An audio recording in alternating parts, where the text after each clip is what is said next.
Hello everyone, I'm Carnes, and this is Living Consciously. You know, if you live long enough, it's quite likely there will be a time, or maybe more than one time, when you feel like you need a miracle of some kind. Maybe you're up against it financially, or your relationship's falling apart, or your health, and you just feel like there's nothing for you. I'm going to tell you a story, a true story this morning that you might find inspiring and might help in some way to see that what we call a miracle isn't so much how people think of miracles, but it's a shift in how we see our life and see ourselves. So this is a true story about a young man who was 32 years old. And our story begins when he's standing at the edge of Lake Michigan, which is almost like the ocean. It even has waves, right? And his life is so awful that he's going to commit suicide. About 4 years before, his little daughter, 4 years old, died. And he had several business failures. He asked his friends to invest, and they lost a lot of money, and he felt really bad about that. He had another child and a baby on the way, and he just felt like he could not support his family, and that if he took himself out of the picture, his wife would be taken care of by her family. And so he was standing there looking down at the pebbles and the rocks in the ocean and watching the waves, and suddenly he heard a voice. And the voice says, "You do not belong to yourself. You belong to the universe."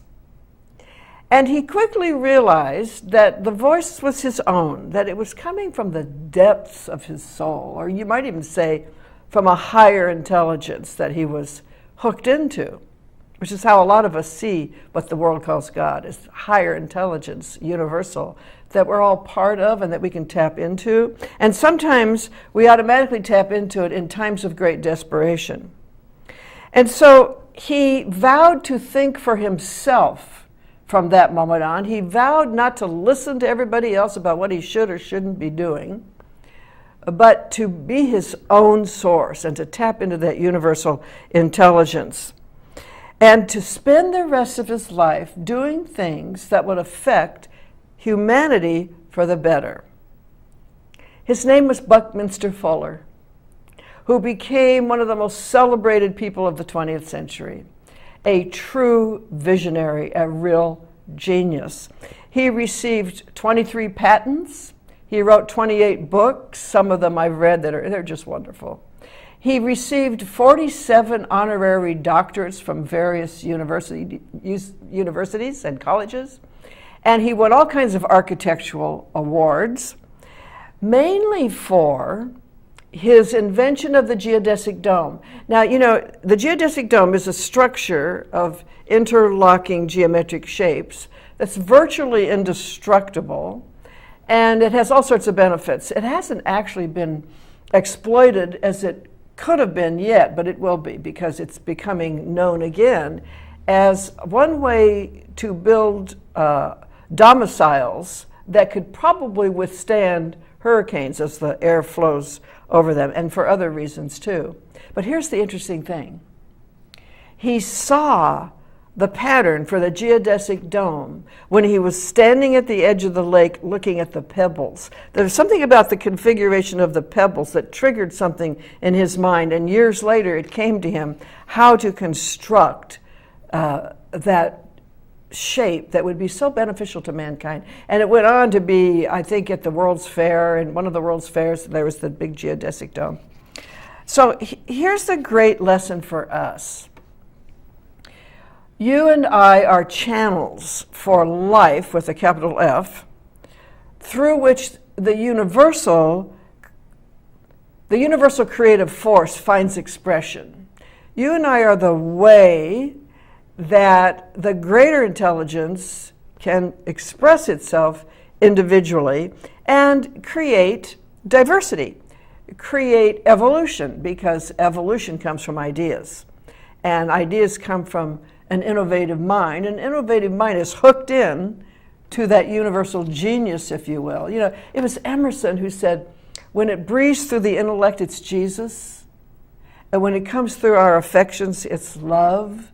And when it flows through our will, it's virtue. This is the something, the spiritual essence of life that's everywhere present but comes through us. I think the biggest error in human thinking was to believe it was separate, because it isn't. It's a part of us. It breathes us, and we express it out. So what Fuller did that day was to let go of the idea that he was a hapless victim of circumstances. That is the most destructive thought we can have. If we could just erase that one thing, life would start moving again. And what would happen won't be a miracle, it'll be a natural effect of a higher level of self-perception, which is what we're shooting for in modern New Thought spirituality, is a higher sense of who we are and just what we're working with. So Fuller knew he could create experience by being open to the next great idea that was trying to come through him. In other words, he's creating his own miracles. He's not waiting for something to happen. Things happen, but he's involved in it. And so are we. Really, if you're out there and you're in despair today, I want you to really listen and take this seriously, because you do not have to be in despair one more minute. But you do have to think differently. You do have to think somewhat higher of yourself and realize you're not a victim. You've been a participant, but you're not a victim of anything, and you can stop it right now by realizing that you're a part of something wonderful that's trying to happen. And when it flows through us, as Emerson said, it's genius. And we get great ideas, and we act on them because we have a sense that the idea is coming through us by means of us and knows how to turn itself into a grand experience, or the form that it was intended to be, the latest invention, the geodesic dome, or whatever else we may be inventing. So what happened at Fuller wasn't a miracle in the sense that we usually think of miracles, but miracles usually follow a sudden realization when we see everything differently. When I was a young divorced mother of 2 children, I didn't even have a car. That's what I was left with. And I had to get to work and had to get my children to school, and people kept saying to me, "What are you going to do? You've got to have a car." And I didn't have any money to buy one. That was the real deal, right? And I was a hairdresser then in Kona, Hawaii. And so I would do a lot of tourists. And this one lady came about 6 times, and she said she and her husband have decided to move there, which was great. I thought, oh, good, she'll be a regular customer. She says, but we're going to go back and sell our home. So we might be gone 6 months. Do you know anyone that would drive our car while we're gone? I went, yeah, I know somebody who will drive your car. And what I had been doing in the couple of weeks before this happened was saying out loud to anyone who mentioned it, or to myself, there's a way for me to transport myself easily and effortlessly. I have to have some kind of vehicle, and it surely will come to me. I believed that. I wasn't even in this teaching yet, but I knew this was true, that actually it was all I could do. There was no way I could go buy myself a car, so I had to depend on my natural childlike faith in the unseen power in the universe. And partly that came to me easily because I wasn't indoctrinated into a religion as a child. In fact, my parents were kind of anti-religion. So I was left to kind of discover things for myself. And when you're a child, you're out in nature a lot, and you see how it all works, how effortlessly nature reproduces itself and comes from the invisible, right? Everything's contained within, like I always say, it wasn't original with me either, but the oak tree's in the acorn. It's just in there, and it knows how to push itself out. So I drove around, and it wasn't just a car. It was, let's see, what year was this? 1974. It was a 1974 Chevrolet Love truck. It had dual pipes and royal blue plush seats. Oh man, it was a hot little thing. And I drove it for 6 months, and it saved some money and was able to buy myself a used car when they got back. Was that a miracle? No. It was a realization that somehow life would provide for me because I expected it to, and it had to happen. So what we're trying to develop is a steady kind of cheerful expectation that keeps us out of gloom and doom. And it is a practice because the news, the world, old-time religion tells us that we're victims of life, that we're flawed beings, that we don't deserve anything, that we're all sinners, or that life is hard and then you die, you know, that horrible perception of what's going on here. We have to buck all that. And the only way to do it is to take a higher idea and let it filter through your belief system, and you'll see how you're raised up. You know, anytime you shift from sadness to happiness, it's because an idea has occurred to you. On the way over today, I was playing an old Johnny Mathis tape, who I love, and it was, he was singing When Sunny Gets Blue, and it says, but memories will fade and pretty dreams will rise up where the olds made her blue, something like that.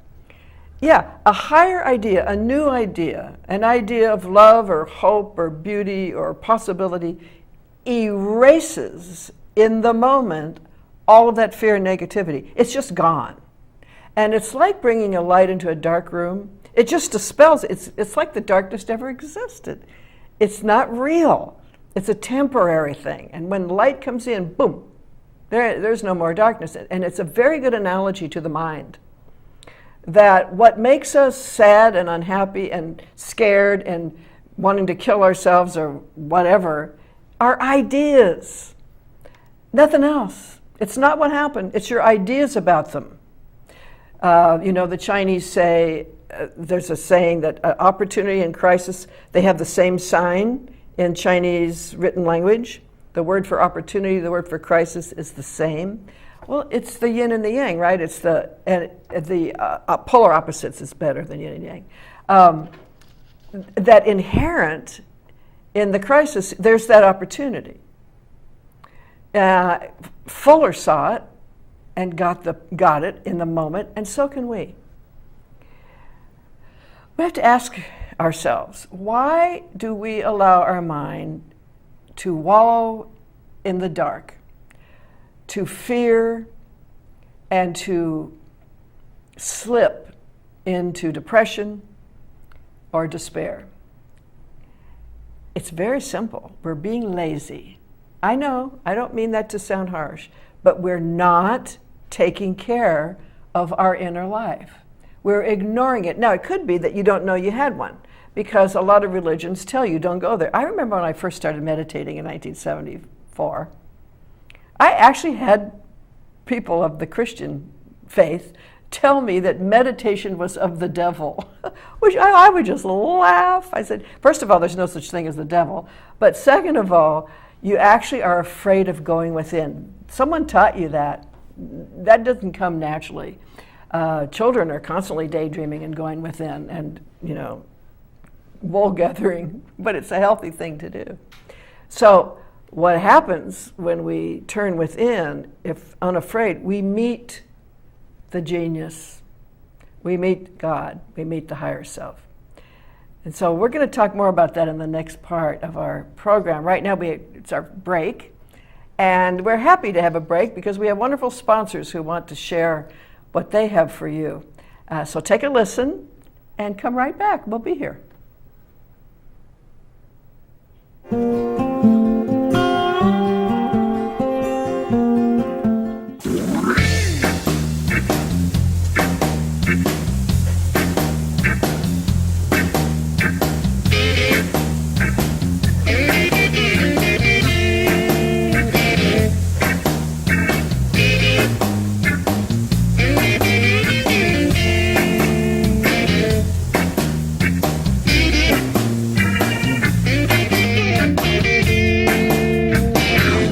This is a national healthcare alert from the Health Hotline. If you, a family member, or a loved one suffers from knee pain and have Medicare as your primary insurance, we've got great news. You could qualify for a pain-relieving knee brace at little or no cost to you. Get free delivery, and all the paperwork is handled by our accredited suppliers at no charge to you. We also have other pain-relieving braces available for shoulder, ankle, and your back. Call the number on your screen right now to immediately receive a pain-relieving brace at little or no cost. Everybody wants cheap airfare, but where do you find it? You call Low Cost Airlines. They specialize in cheap flights, discount hotel rooms, cheap car rental rates, and with a best price guarantee. If you want the lowest prices on your airline tickets or other travel services, call now. That's right, call. That's the only way to get these rates. Experts are standing by 24/7 to get you the cheapest airfare and hotel rates available. So don't wait. Call now. Friend, do you remember when it felt good to withdraw your cash from the bank to expand a business, go on vacation, or buy a new car? Well, today, withdrawing your own cash has become a very risky business. According to the secret war, banks are now required to spy on us for the government and then report any suspicious or unusual behavior. I suggest you get the secret war free. Call the number on your screen or visit online.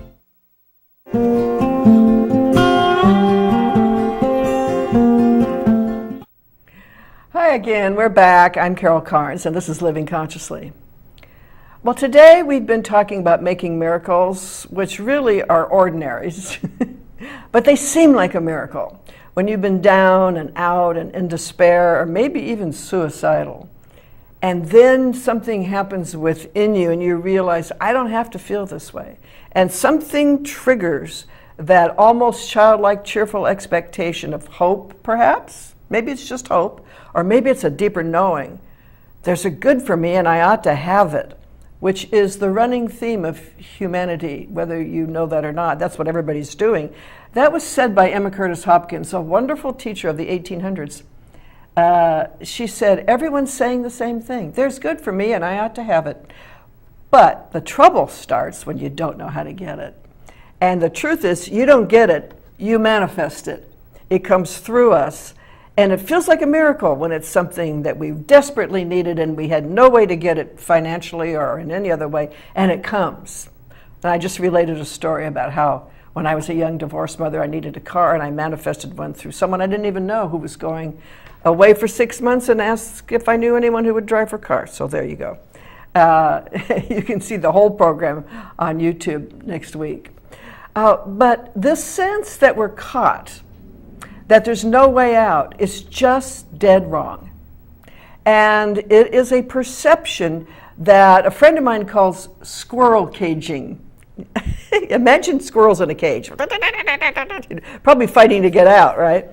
And he says, this is what clusters of negative thinking are like.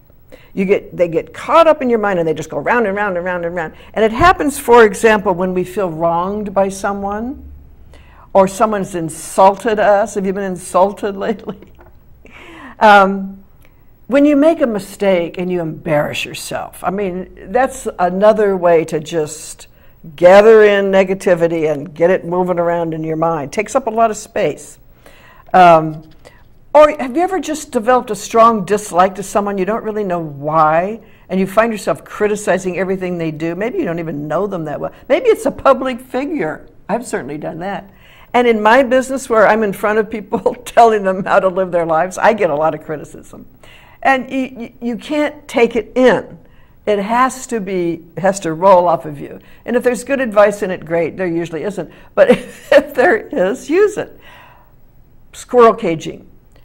Grabbing onto negative thoughts and holding them so that they go round and round and round and round in your mind, taking up all the space where the light could come in. In other words, you're creating darkness. They become our dominant perception. Now, why is this important? Because perceptions create your life. You are prompted to act from the inside out based on what you perceive to be real. So if we perceive that we are victims of life, we're going to act accordingly. What do victims do? They either attack or they shrink. It's never positive. They're either shrinking from life and going around in their mind, or they start becoming aggressive, which is another way that victims react to life. Anger, I'm going to get even kind of thing. Things happen in the world because of consciousness, but none of us are victims of them in the sense that it's the last thing possible for us. No matter what has happened, it's not the last thing possible. And we need a technique to eliminate the squirrel caging. And at the end of the last segment, I said we need higher ideas. Now, when I say that, I mean we need spiritual ideas, meaning we need a bigger sense of the universe. You know, when you look at your little life, and we're kind of a speck, but we're part of something. We're part of this universe. We're in it. We came from it, and it's integrated in us. This thing you call your mind that you can think, that's because the universe is conscious. And we're conscious. We are partaking of the consciousness of the higher. I use this all the time. Heart and mind and infinite and local. Infinite and local. That's the conversation we're having. That's the purpose of prayer originally was to take this mind, the local feeling nature, to the higher realms of awareness and communicate with God. Well, now we know that God isn't separate, that we're communicating with it all the time by what we think. Last week, I think it was, we talked about gratitude and how a thankful heart and a grateful mind, that gratitude takes up so much space, it pushes out the negativity. In other words, it brings in light and ends the squirrel caging. So, how do we bring about higher ideas if we don't actually believe them yet? Well, it's very simple. Think of when you quit smoking or when you go on a diet. You begin to do things that you're actually not sure are going to work, right? And there's a part of you that doesn't want to do it, but you make yourself. So we've created a technique in New Thought Spirituality. It's called spiritual mind treatment. We're giving our mind a treatment of spiritual truth or spiritual ideas in order to lift the thinking mind out of the darkness into the light where possibility exists, where you can be susceptible to that great idea that wants to come through you, to that genius, to that love, to that virtuous self that you actually are. Okay? So here's how we do it. You can only start at the top. If you're going to change your mind about anything, you can't do it at the level of that you're thinking. You know that old saying, to do things over and over and expect different results is insanity. Well, it's just not smart, right? So you have to induce thoughts that are above your everyday thinking. And the highest thought is about what God is or what the source is or what life is in its universal sense. And so in other words, I'm going to give you an example of a first step in spiritual mind treatment where you would speak about the source and not about anything local. For example, you might say, there's one life being all life, one something inherently loving and intelligent, flowing through that which it makes out of itself. That one power is the only power there is. There are not two powers. It is not in opposition to anything. It is the creative force that made the universe out of itself and everything in it. Then the second step is how we identify with it. There's one life, therefore that life is my life. What it knows, I can know. What it is, I essentially am. What am I essentially? Consciousness. I am awareness.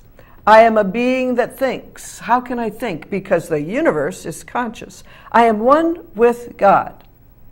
Not separate from it, not far away from it, but an activity of it.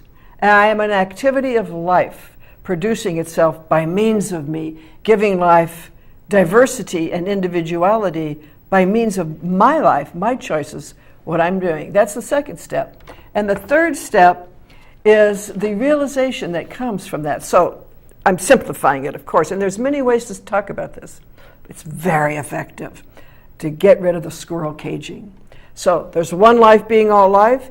It's my life. Therefore, I realize there's nothing to fear.